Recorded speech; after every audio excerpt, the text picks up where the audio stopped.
आज देश के युवा में ये भरोसा लगातार बढ़ रहा है कि बीजेपी ही उसकी आकांक्षाएं समझती है, उसके लिए काम करती है।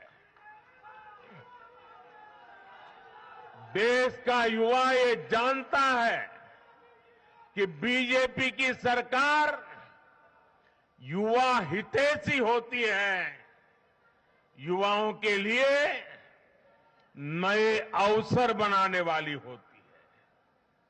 साथियों, आज देश का आदिवासी समाज भी अब खुलकर अपनी बात रख रहा है। ये वो आदिवासी समाज है जो कांग्रेस की नीतियों की वजह से 7 दशक तक पीछे रहा, जिसे अवसर नहीं दिए गए। इनकी जनसंख्या आज 10 करोड़ के आसपास है। हमने गुजरात के चुनाव परिणामों में भी ये देखा है, जिस कांग्रेस ने आदिवासी समाज को कभी पूछा तक नहीं, उस आदिवासी समाज ने कांग्रेस का सफाया कर दिया। यही भावना आज हमने एमपी, छत्तीसगढ़ और राजस्थान में भी देखी है। इन राज्यों की आदिवासी अंचल की सीटों पर कांग्रेस का सुपड़ा साफ हो गया है।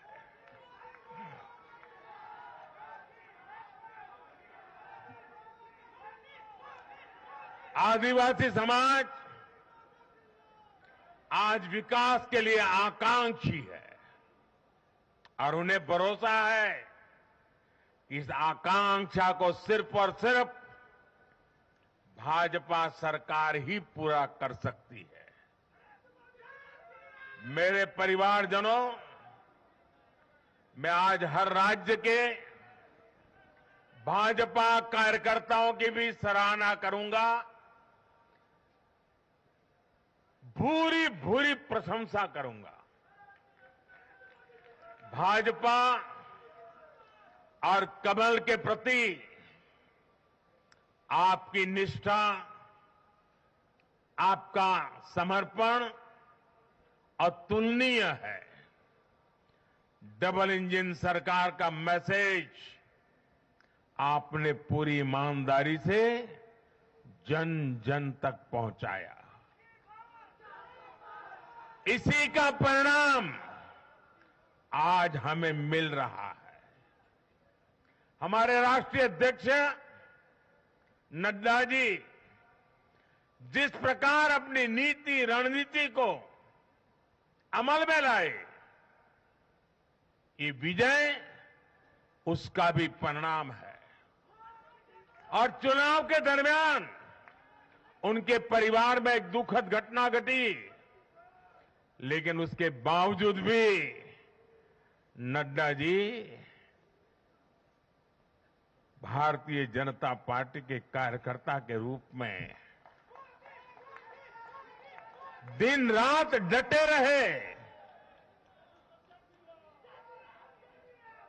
साथियों, राजनीति के इतने वर्षों में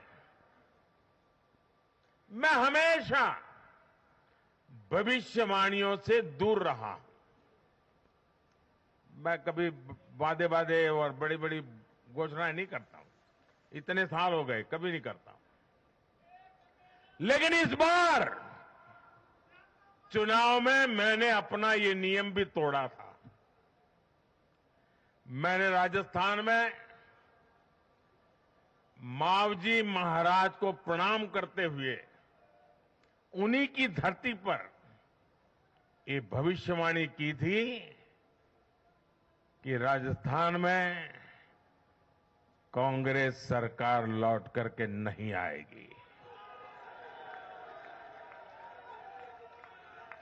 मैं भविष्यवेत्ता नहीं हूं, लेकिन मेरा राजस्थान के लोगों पर भरोसा था, वहां की जनता पर भरोसा था।